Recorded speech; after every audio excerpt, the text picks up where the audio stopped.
enthusiasms taken too far.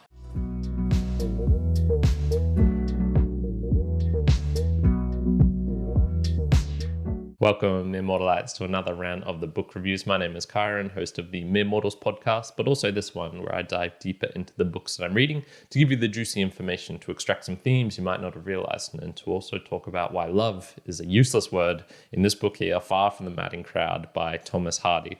So this was published in 1874 and it is 84 pages in length, very, very short and thin. It will take you 1 to 2 hours to get through in total. It is a small and simple tale of love, betrayal, anger, and heartbreak. And it takes place in the Wessex county of England, this fictional place that Hardy has created. And in particular in the farmland, in the countryside, there's not really a huge amount of people involved, which gets us onto the main characters. There is only 4 in total. There is the young and beautiful and wealthy Bathsheba. There is her 3 suitors, the shepherd, a mild-mannered Gabriel. There is the distinguished Mr. Boldwood, a farmer. And then there is the dashing and charming Sergeant Troy. And what this book deals with is the somewhat love triangle turned diamond, turned square, turned whatever shape you want to call it. And it deals with marriage, of death, of foolishness, and it is kind of displayed by all of these characters all around. I'm going to jump onto the author, Thomas Hardy. Well, if you want to know more about him, I would actually suggest checking out the Tess of the D'Urbervilles book review that I've done before. What I will talk about him in this book in particular is this was his other most popular book, Far from the Madding Crowd. So this was published serially and anonymously during the kind of lead up to the 1874 of it being published as a full book. And this kind of affects how it was written because there is 14 chapters in total, each of these being between 4 to 6 pages. So it is very short and sharp, sort of in and out scenes between these characters and how they're interacting.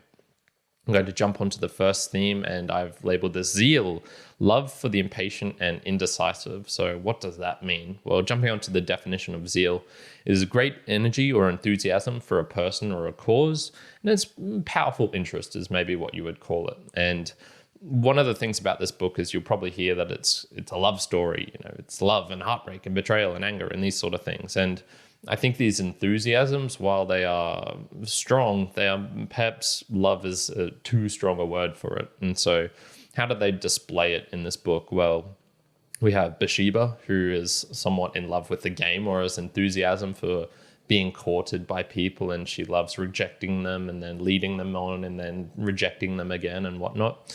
We have Mr. Boldwood for her. He finds about this girl. He gets, the slightest little bit of interest from her in a Valentine card, and he is all in this, gushing forth of just love for her.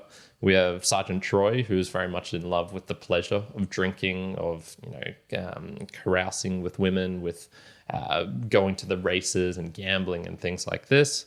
And the only one who perhaps doesn't have this great enthusiasm, the zeal, is Gabriel. And so I'm going to jump onto page 42 and 43, which I think somewhat demonstrates why it is this kind of love for the impatient and maybe even the indecisive. So Bathsheba has basically just met Sergeant Troy, and he's taken her out and he's kind of wooing her with his display of swordsmanship. And so we go, "You're very brave," said Troy. "You didn't move at all. But you said that the sword wasn't sharp," said Bathsheba, confused. "The sword is extremely sharp," said Troy, "but I wanted you to stand still, so I had to tell you a lie. I must go now, but I'm going to take this with me." Troy picked up Bathsheba's hair and put it in his pocket. He kissed her quickly on the mouth, surprising her. Then he left. And then the very next sentence. Bathsheba had fallen deeply in love with Troy, and it was very difficult for her to hide her feelings from the people around her. Gabriel was very worried about her. And so we can kind of see she falls in love instantly. What you need to do is cut off a piece of a girl's hair, kiss her on the mouth, and bam, she's in love with you. So we very much do see all these characters, apart from Gabriel, do have this this very indecisive, I suppose, and impatient feeling for things. They just go out and they quickly do things. And I would say that this just isn't a great description of love. Now, love is a word, if you've listened to any of the Mere Mortals podcast, or perhaps any of these, you'll know I'm not a fan of the word because it means so many different things to so many different people. But in this case, I would say it's completely useless. The love that these characters show are just so random that it's I don't even think it's worthy of being called love. And if you want to know more about what I think actual love is, check out the book review that I'm doing of The Debacle, which is actually coming out the week after this comes out. So what you'll see in this is really only Gabriel gets his way. The love in this is kind of, it's just so fleeting. These characters, they don't commit to anything. They say they love this other character, but there's other things driving them, which is what I think will get us onto the second theme here, which is the madding crowd. Who can you listen to? So I think it's worth talking about the origin of this and the Far from the Madding Crowd. Where did he get this title from? Well, it was from a poem, which was Elegy Written in a Country Churchyard by Thomas Gray. And this poem was really talking about idealizing tranquility and perhaps even the acceptance of death and finding peace in that. And what I think this was interesting was there's kind of two ways you can get advice from people or hear things. And there is the rumor and gossip, and then the advice that you will get. And what we see in this book is that a lot of the characters listen to the rumor mill and gossip, and a lot of characters don't listen to genuine advice. And I think everyone in this book kind of screws it up. So if we look at what happens, well, Sergeant Troy, he is going to get married to a peasant girl, Fanny, and she goes to the wrong location, to the wrong church, and he gets laughed at because he's kind of been left on the altar. And he uses this as an excuse to kind of not marry her. We see Mr. Boldwood, he is embarrassed somewhat by Bathsheba's rejections of him, and so he hears of the crowd of these people, hearing about this, and this dictates his actions. And then we see Gabriel is very overprotective. Anyone who says anything bad about them, about Bathsheba, he's willing to fight, and he's always trying to back her up and whatnot. Really, the only one who doesn't listen to this kind of unnamed gossip, the rumor of the crowd, is Bathsheba. She really doesn't give a fuck. She just kind of acts on her whims, and she acts as how she wanted. And so the problem with this is she ignores good advice. And so we have here on page 33 where she's kind of toying with Mr. Boldwood, and then Gabriel is talking to her. And so she asks, "Did the men notice me talking to Mr. Boldwood yesterday?" She asked him. "Yes," said Gabriel. "What did they say about it?" asked Bathsheba. "They say that you and Mr. Boldwood are going to get married," said Gabriel. "That's very silly," said Bathsheba. "Please tell them that it's not true." Gabriel looked surprised, but also pleased. "All right," he said, "and I can also tell you what I think." "What's that?" asked Bathsheba.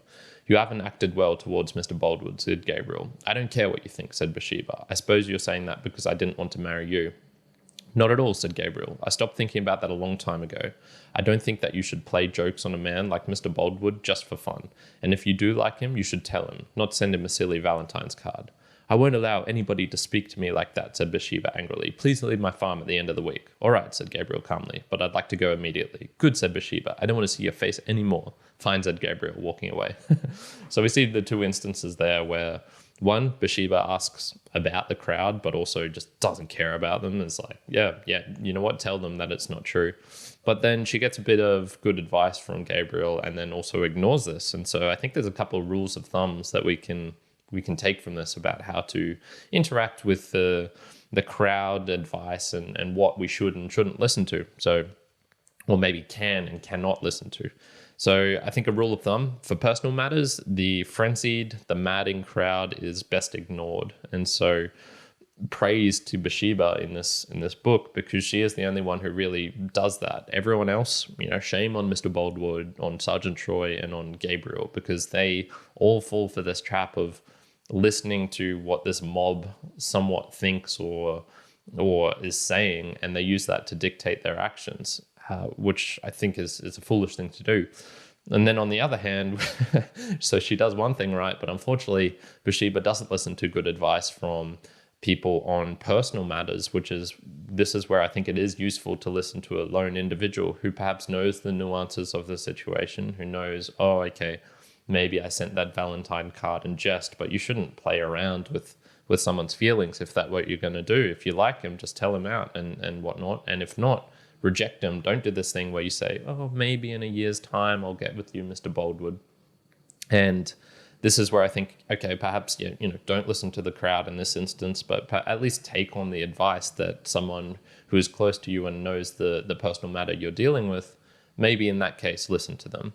This, I suppose, is only applicable advice for personal matters. Perhaps if it's things like policy decisions where it does involve a large crowd, where other people's self-interest is involved, if it's just you falling in love or you deciding who you want to spend the rest of your time with, well, no one else has really an impact on that. But if you're making, I don't know, policy decisions as a farmer like Bathsheba was, perhaps that's when it is best to recognize, oh, maybe I should listen to what all my underlings are saying and whether I should install this gully or put this fence here or sell these sheep or, try a new grain of wheat or something like that. So a couple of little rules of thumbs there that I think are worthy of taking away from this book.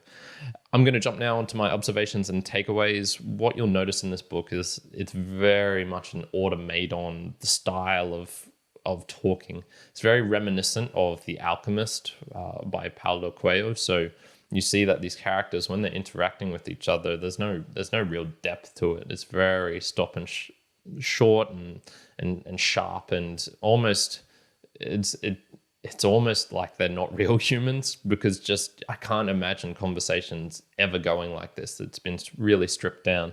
And you've kind of seen it in those examples, but there's an even better one here on page 10, which is where Gabriel and Bathsheba are they've met, glanced at each other for the first time. This is the first time they're speaking face to face, and this is how the interaction goes.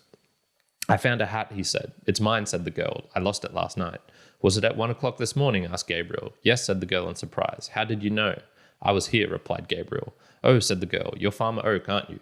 "Yes," said Gabriel. "I'm new to this area."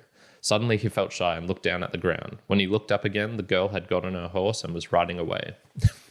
What kind of interaction is that? Who just randomly leaves someone for the first time? And it's what you'll notice is in the language. He said, she asked, he said, she said. It's very, very kind of monotonous. You don't get any feeling of emotion from these characters. Even when they were meant to be angry or something like this, it did feel really stolted, and it didn't feel like it was a real interaction.